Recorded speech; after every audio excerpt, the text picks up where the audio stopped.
ராதே கிருஷ்ணா. எல்லோருக்கும் நமஸ்காரம். இந்த வீடியோவில் பக்தி யோகத்தை பற்றி விரிவாக பார்ப்போம். இந்த பக்தி யோகத்தின் மகிமைகளை பற்றி சொல்வதற்கு இந்த ஒரு வீடியோவே போதாது என்று தான் நான் கூறுவேன்.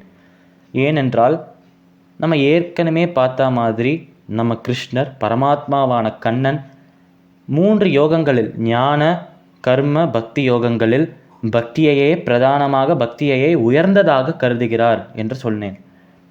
இந்த பக்தி யோகத்தை பற்றி பகவத்கீதையில் 7வது அத்தியாயத்திலிருந்து 12வது அத்தியாயம் வரை ரொம்ப விரிவாக கூறுகிறார் நம்ம கிருஷ்ணர். எப்படியெல்லாம் பக்தி இருக்கிறது, பக்தியின் வகைகள் என்ன, இந்த பக்தியை யார் யார் எப்படியெல்லாம் கடைபிடிக்கிறார்கள், பக்தி என்றால் என்ன என்கிற பல பேசிக்கான விஷயங்களை 7வது அத்தியாயத்திலிருந்து 12வது அத்தியாயம் வரை கிருஷ்ணர் கூறுகிறார். இந்த பக்தி யோகத்தின் விசேஷத்தை பற்றி நம் கர்மயோகத்திலே பார்த்திருக்கோம். என்னவென்றால் பக்தியை பிரதானமாக கொண்ட கர்மயோகம்.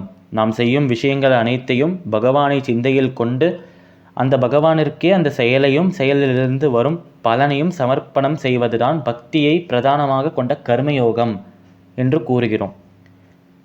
அந்த பக்தியை பிரதானமாக கொண்ட கர்மயோகத்தை தான் நம்ம கிருஷ்ணரும் ரெக்கமெண்ட் பண்ணுறார். இந்த மாதிரியே பண்ணுங்க, இதெல்லாம் ரொம்ப சுலபமான ஒரு விஷயம் என்று கூறுகிறார்.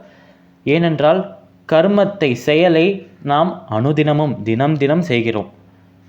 இந்த செய்யும் ஒரு நாளில் செய்யும் அனைத்து செயல்களையும் பகவானிடம் சமர்ப்பணம் செய்வது, நம் மனசிலேயே பகவானுக்கு சமர்ப்பணம் செய்வது மிகவும் எளிமையான ஒரு விஷயம். எந்த ஒரு செயலை செய்யும் போதும் இப்போ நமக்கு கிருஷ்ணர் பிடிக்கும் என்றால், கிருஷ்ணா இந்த செயலை நான் செய்ய போகிறேன், இந்த செயலை நான் உனக்கே சமர்ப்பணம் செய்கிறேன், இந்த செயலிலிருந்து வரும் பலன்கள் இதெல்லாம், இந்த பலன்களை நான் உன்கிட்டயே சமர்ப்பணம் செய்கிறேன் என்று ரொம்ப சிம்பிளாக ரொம்ப எளிமையாக இந்த விஷயத்தை, இந்த பக்தியை பிரதானமாக கொண்ட கர்மயோகத்தை பின்பற்ற முடியும் அனைவராலும். அதனால் சிம்பிளான ஒரு விஷயம், அதே சமயத்தில் ரொம்ப வெயிட்டேஜ் உள்ள ரொம்ப மகிமை மிக்க ஒரு விஷயம், மகத்தான ஒரு விஷயம் இது. அதனால் இதையே நீங்கள் செய்யலாமே என்று ஒரு ரெக்கமெண்டேஷன், ஒரு சஜஷன் கொடுக்கிறார் நம்ம பகவானான கிருஷ்ணர். கீதையில் பக்தியின் மகிமை இவ்வளவுதானா என்று கேட்டால், கீதையில் பக்தியின் மகிமையை கூறுவதற்கு வார்த்தைகள் இல்லை. அதே சமயம் அதை பற்றி கூறுவதற்கு கிருஷ்ணரை தவிர வேறு யாராலும் முடியாது.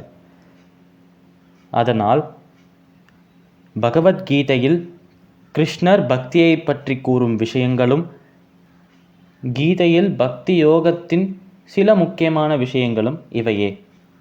சமஸ்தலோகாஹ சுகினோ பவந்து. சர்வம் ஸ்ரீ கிருஷ்ணார்பணமஸ்து.